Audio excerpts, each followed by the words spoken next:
Hi, I'm a grateful believer in Jesus Christ, and I'm on the road to recovery from codependency. My name is Denise.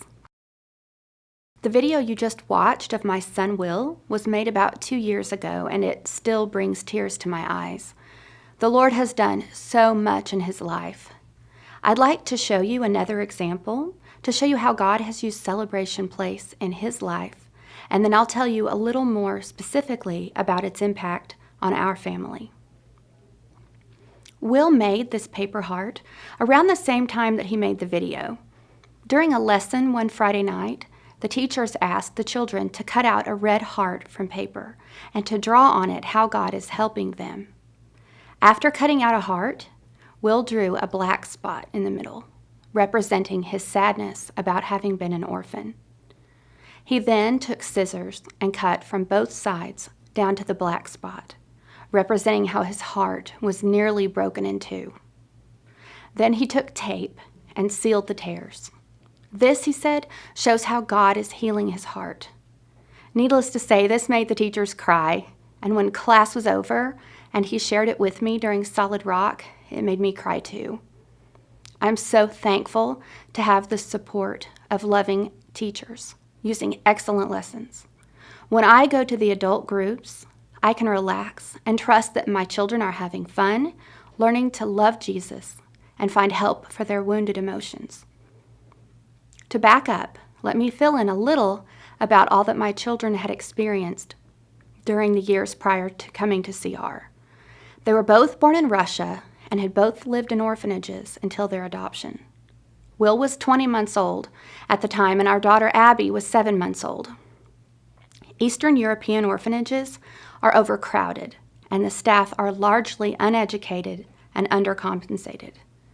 It's a wide-held belief there that children in orphanages are there because they have problems, sickness, or neurological delays, and that poor quality of care is good enough because these children will never know the difference, and because it's good enough for them. This leads to horrible neglect, with children staying in their cribs nearly 24 hours a day, with bottles propped up, little human interaction, unresolved discomfort, and they eventually learn not to cry because no one comes anyway. As you can imagine, this causes tremendous stress in little children, and they have difficulty sleeping, feel very insecure, and often don't grow or develop at the same rate as children from healthy environments. And while these things are all terrible and sad, and adoption was a good thing, all our children knew was that suddenly everything familiar to them was gone, and these new people sounded strange, smelled strange, had strange food, and put them in loud, scary places like cars and doctors' offices and airports, and that they felt very frightened.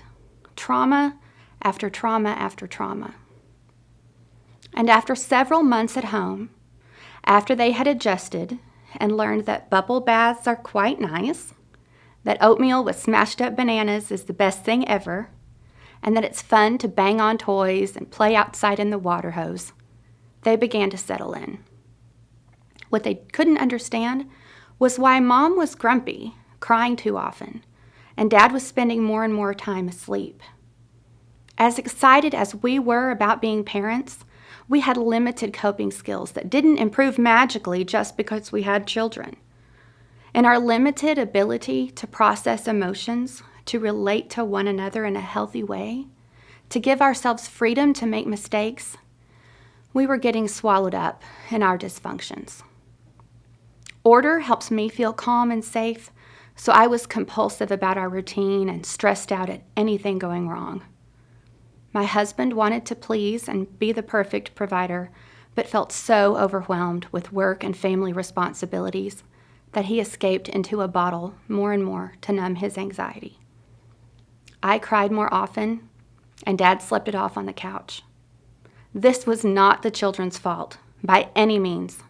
This simply was the time when all the strategies we had previously relied on were shown to be terribly deficient.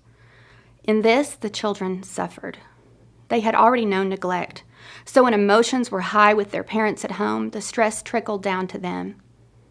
One child struggled with explosive fits of rage, and the other with people-pleasing perfectionism. The children's leaders at CR were a tremendous comfort to me on those first Friday nights when I walked in to drop them off.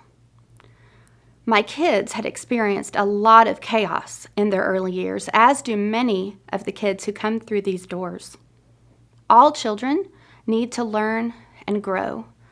That is why their parents send them to school to learn to read and write and do math. It's the reason that parents tell their children to eat vegetables and play outside. Schools and sports clubs, they nurture intellectual and physical development, but often children's spiritual and emotional developments are not nurtured in a systematic way. All children face challenges growing up, especially if they live in a home with parents who struggle with addictions or dysfunctional behaviors the way we did. Chaotic home environments or passing among caregivers, such as from parents to grandparents, step-parents, or foster homes, undermines a child's ability to feel safe, to trust, and to develop healthy coping skills. This causes anxiety, anger, lack of motivation, and insecurity. Without intervention, these negative emotions can cause a child to develop self-destructive habits, like acting out or developing compulsive traits. One night, a few years ago, I had come from the adult group because one of my children had erupted and kicked a hole in the sheetrock. I arrived to help calm him, and in my embarrassment and overwhelm, the Celebration Place leaders showed love to both him and me. They reminded me that there was hope, good things were happening, and that he was welcome. This was actually shocking for me because my family had been asked to leave other places for lesser reasons.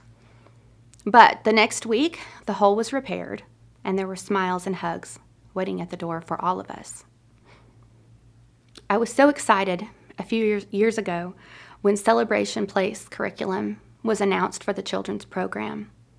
I had been working in the Adult Celebrate Recovery program and had gained so much freedom and wanted that for my kids too. My children loved coming, and they enjoyed their Bible lessons and games on Friday nights. They were being spiritually fed. What they needed in addition to that was being emotionally fed. They needed someone to bridge the gap between loving Jesus and how they felt on the inside. They needed vocabulary words to help label their feelings, and adults brave enough to enter into the yucky feelings with them and help them see God's love. As a mom, I love knowing that my kids are learning how to trust God and are gaining emotional tools that will help them with real life problems. Whatever topic we adults are learning about in our large group, the children, they are also studying in an age-appropriate way in Celebration Place and the Landing. Issues like denial, forgiveness, amends, grace, and gratitude. This gives us a common vocabulary and has led to some great heart-to-heart talks on the drive home. The curriculum includes a lot of fun activities too, like crafts, games, dressing up in costumes to act out scenes, and even movie nights with popcorn.